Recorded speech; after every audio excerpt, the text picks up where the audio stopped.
noches y buenas tardes. Le damos un saludo cordial a todos ustedes. Desde Crece Estudios le mandamos un saludo y mandamos bendiciones a todos los jóvenes, ¿verdad? A todos los padres. Y le queremos dar gracias por sintonizarse y le mandamos otra vez bendiciones, como les podemos decir. A mí me ha tocado esta noche hablar de la fidelidad y ¿quién es más fiel que Dios? ¿Quién es más fiel que Dios? Nadie. Si es que Dios es el más fiel, Él es el que su fidelidad nunca Él siempre está, Él es perfecto, Él es derecho, Él es recto, Él es perfecto, ¿verdad? Como le vuelvo a repetir, no hay nadie como Él, el Dios vivo que le servimos, ¿verdad? Le damos gracias por haberme permitido también darme este privilegio de poder hablar un poquito de la palabra de Dios con ustedes. Y antes de empezar quisiera hacer una oración, ¿verdad? Le doy gracias a Dios en el nombre de Jesús por el privilegio que me da, y le pido en el nombre de Cristo que me ayude a poder elaborar esta presentación, y le doy gracias a ustedes en el nombre de Jesús que me han permitido también poder transmitir esto con ustedes, ¿verdad? Gracias en el nombre de Cristo, le damos gracias y vamos a empezar en el libro de Apocalipsis, versículo 8 del capítulo 1, y dice así, yo soy el alfa y la omega, principio y fin, dice el Señor, el que es y que era y que ha de venir, el Todopoderoso. ¿Vea? ¿Quién es el Todopoderoso? Dios. En nombre de Jesús, Él es el único, de Cristo, Él es el que ha de venir desde los tiempos antiguos hasta los tiempos de hoy. Él siempre sigue siendo el único Dios verdadero y el único Dios vivo. Aunque todos los demás piensen diferente, ante otras personas piensen diferente, pero es una verdad que permanece. Él es para siempre. Él dice aquí en su palabra que Él es el alfa y la omega, el principio y el fin, el todopoderoso, el que ha de venir, ¿verdad? Les quería hablar un poquito de la fidelidad de Dios, porque Él es el único que mantiene, ¿verdad?, su palabra, sus promesas, ¿verdad? Él es el que mantiene eso, porque Él no es hombre para mentir, dice la palabra de Dios, ¿verdad? Y entonces el relato que Esteban da en el libro de los Hechos, ¿verdad? En el capítulo 7, él habla de que cómo empezó, cómo es que Dios llamó al pueblo de Israel, ¿verdad? Empezó con Abraham, el padre de la fe, que empezó de él y él le creó a Dios. Y en un momento también Dios le llama a Abraham amigo, ¿verdad? Y entonces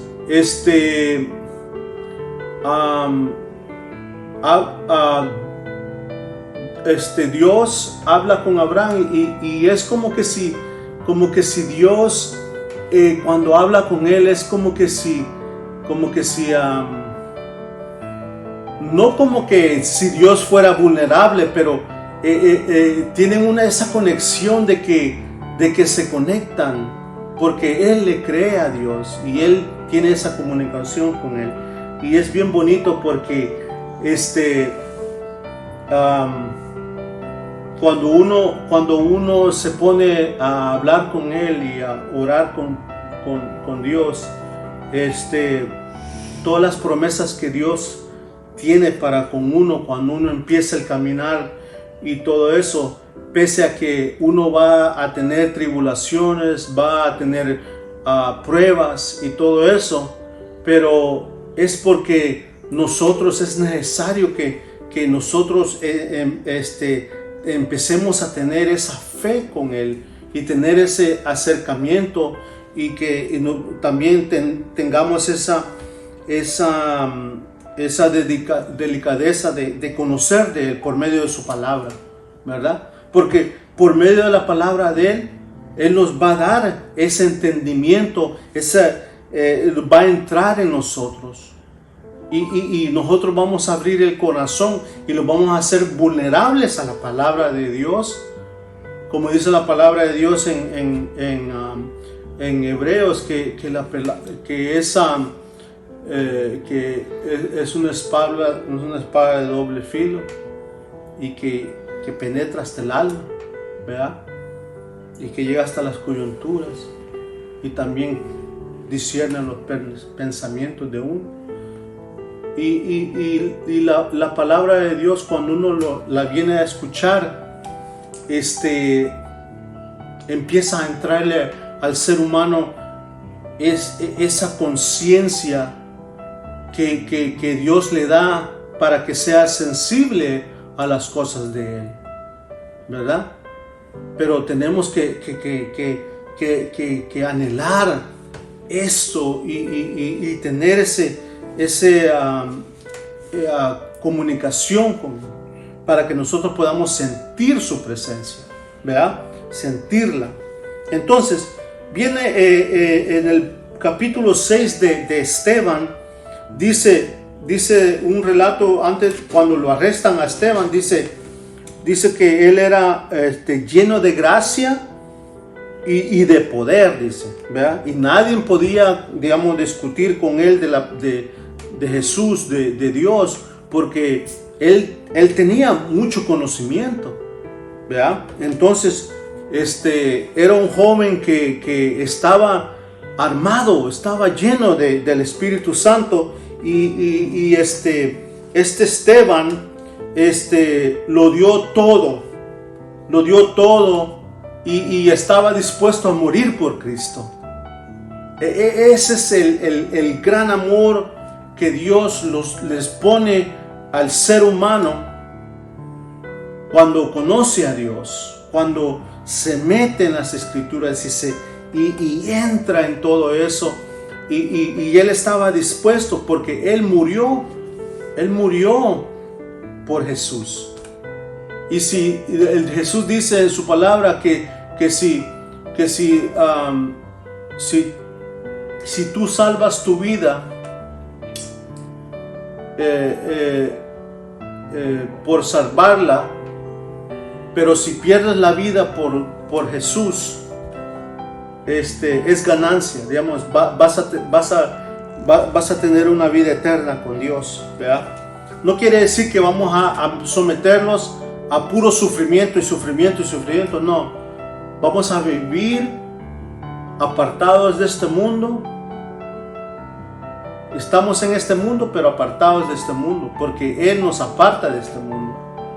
Y conforme a las Escrituras, que uno se mete a las Escrituras, Dios le da ese sentir,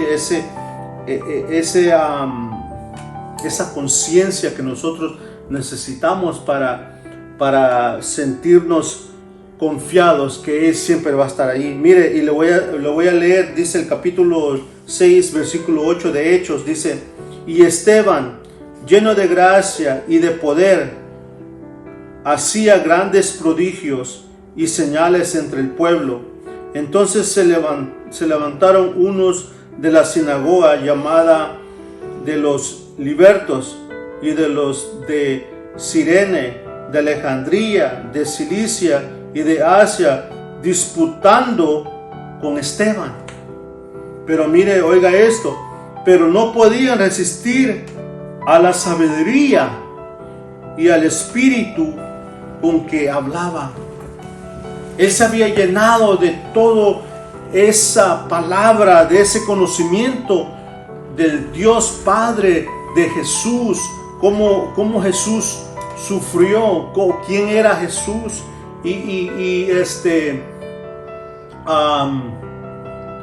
dice entonces que como no podían contra él, entonces los sacerdotes o los escribas entonces sobornaron a unos para que dijesen que le habían oído hablar palabras blasfemas contra Moisés y contra Dios. ¿Vea? Y soliviantaron al pueblo, a los ancianos y a los escribas, y remitiendo le arrebataron y le trajeron al concilio, y pusieron testigos falsos que decían: este hombre no cesa de hablar palabras blasfemas contra este lugar santo y contra la ley. ¿Vea? Pues le hemos oído decir que ese Jesús de Nazaret destruirá este lugar y cambiará las costumbres que nos dio Moisés. Entonces todos los que estaban sentados en el concilio, al fijar los ojos en él, vieron su rostro como el rostro de un ángel. Digamos, eso es lo que uno puede, bueno, no para mí, ¿verdad? Pero si uno anda metido en todo lo que es de la palabra y hace la voluntad de Dios y acepta ese llamado y viene a ser un creyente, un cristiano, una persona que le crea a Dios, que le va a ser fiel a Dios, porque Esteban le fue fiel a Dios hasta la muerte. Entonces, el rostro de uno viene siendo como un ángel. ¿Por qué? Porque eso es lo que hace el interior de uno, lo hace revelar. Así como cuando Moisés subió a la montaña, todos lo miraban que él había visto a Dios, que él, ¿cuánto tiempo no duró Moisés allá en la montaña subido? ¿Verdad? Parece que eran 40 días que él estuvo allí arriba, y el rostro era el rostro de él resplandecía como que si había visto a Dios, ¿verdad? Entonces uno cambia, el rostro de uno cambia cambia el semblante de que uno tiene esa unción de Dios, ¿verdad? Pero a lo que voy es de que Esteban relató todo lo que desde el principio, desde el llamado de Abraham hasta los tiempos de Cristo, y cómo relató todo eso. Bueno, en todo el relato de eso está en el capítulo 7. No lo voy a leer todo porque es bien largo, ¿verdad? Pero sí les voy a leer, digamos, empezando de cómo Dios le fue fiel a Abraham, porque le dio toda la descendencia de Abraham. Abraham vino a ser el pueblo de Israel, ¿verdad? Entonces viene aquí, dice: el sumo sacerdote dijo entonces: ¿es esto así? Y él dijo: varones, hermanos y padres, oíd. El Dios de la gloria apareció a nuestro padre Abraham estando en Mesopotamia, antes que morase en Harán, y le dijo: sal de tu tierra y de tu parentela y ven a la tierra que yo te mostraré. Entonces salió de la tierra de los caldeos y habitó en Harán, y de allí, muerto su padre, Dios le trasladó a esta tierra en la cual vosotros habitáis ahora. ¿Verdad? En el 5, versículo 5, y no le dio herencia en ella, ni aún para asentar un pie, pero le prometió que se la daría en posesión y a su descendencia después de él, cuando él aún no tenía hijo. ¿Verdad? Ahí empezó ya una promesa. Le dijo que su descendencia iba a poseer la tierra prometida. Dios nos quiere llevar a la tierra prometida, a la nueva Jerusalén. Dios nos quiere llevar ahí. Y aquí Él está diciendo algo que sucedió, pero no nomás se la dio así, sino que pasaron muchos años antes que todo eso sucediera. Pero Dios cumplió, fue fiel a su palabra, al pueblo de Israel. Aquí sigue diciendo: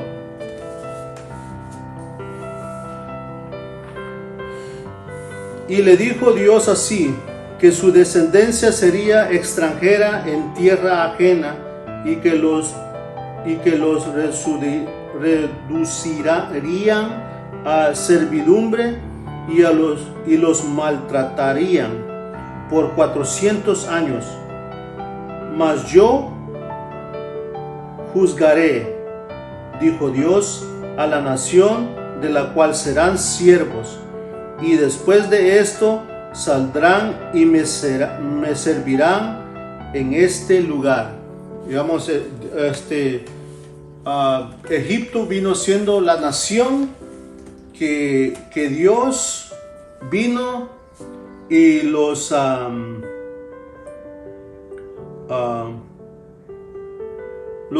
vino y juzgó a Egipto. Cuando Dios juzga, es que va a venir a darte juicio y te va a sacar todo a la luz. ¿Verdad? Y Egipto no era una excepción. Egipto era una de las tierras más poderosas en ese entonces, y ellos tenían todo. ¿Por qué? Porque Dios así lo permitió. Dios permitió que hubiera hambre en la tierra, en esas regiones, en todas las regiones que vivían cerca de Egipto. Pero allí viene José, que hubo un propósito por qué sus hermanos lo vendieron.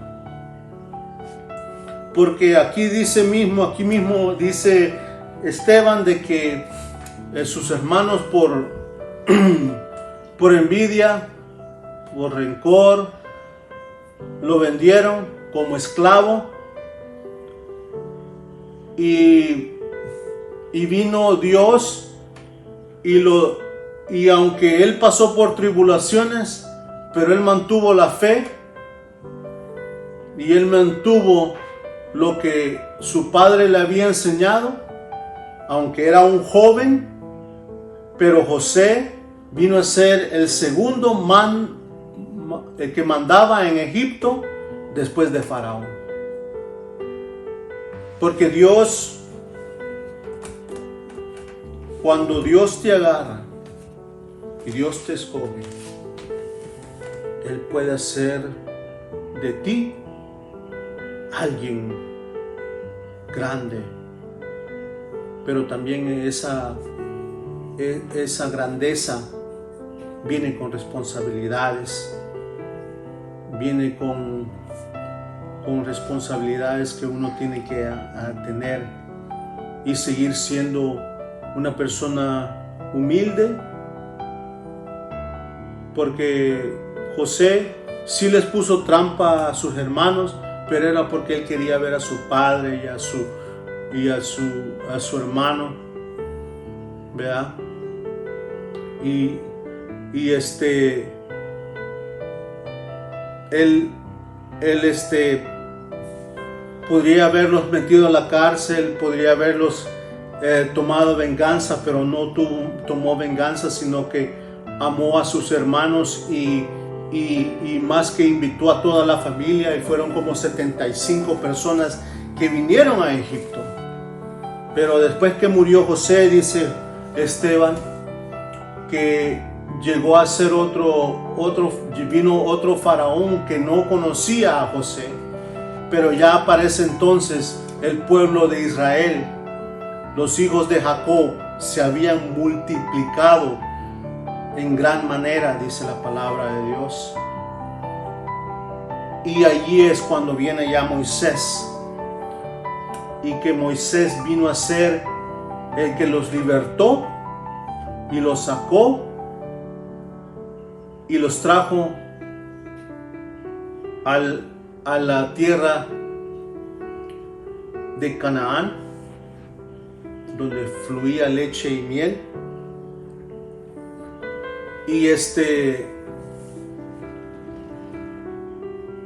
Dios, cuando Él hace una promesa, Él la cumple. Cuando Él promete algo, Dios la cumple. Cuando Él dice algo, Él la cumple. ¿Quién es el más fiel? Dios. Dios nos da salvación porque Él dijo que iba a venir el Cristo, el Mesías. ¿Y qué dice en Isaías? Que no habló, no dijo nada, lo crucificaron, lo maltrataron, y aún así Él nos redimió a nosotros, porque nosotros no podíamos ser redimidos, porque hemos nacido de pecado y pecamos fácilmente.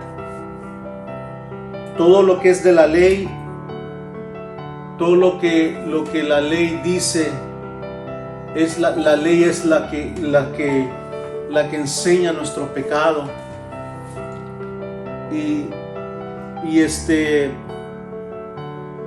Pero tenemos a Jesucristo, siendo el mismo Dios, mandó a su Hijo para expiación de pecados, para que nosotros pudiéramos usar. Él proveyó, ¿verdad? Dios mismo proveyó el Cordero. Dios mismo proveyó la salvación para nosotros, para toda la humanidad, para todo el que entienda, para que todo el que quiera oír, para todo el que se quiera salvar. Dios promete, y también no es por gracia. Quiero decir, es por gracia, no es por obras, es por pura gracia, es por puro amor que Dios nos tiene. Acepta el llamamiento de Dios, porque Él quiere que tú te salves, que tú tengas una vida eterna con el Dios de la gloria, el Todopoderoso, que no nos venga a dar juicio, que nos dé Él toda la sabiduría y entendimiento que necesitamos para que nadie nos venga y nos engañe. Te invito que le seas fiel a Dios como Esteban, porque Esteban, si te vas al capítulo 7, Esteban relata todo lo que yo te estoy diciendo, él relata todo eso. y él muere apedrado. Y aún cuando lo están apedrando, él mira que los cielos se abren y mira a Jesucristo sentado a la diestra de Dios, dice la palabra ahí. Y también todavía les dice, no les tomes esto como pecado, perdónalos. Señor, les dice a Dios, porque ese amor, Él sabe, el mismo amor que Dios tiene dentro de Él mismo, lo transmite por el Espíritu Santo y lo hace sentir a uno, y entonces es cuando llega el amor para el prójimo. Y yo te invito a que trates de conectarte con Dios para que sientas su presencia y sigas un camino recto, el camino de la salvación. Le damos gracias por habernos sintonizado en esta noche, en esta tarde, y les mando otra vez bendiciones y saludos. He concluido con este momento, pero le doy gracias a ustedes y le doy gracias a Dios por haberme permitido este privilegio tan grande que es hablar de su palabra.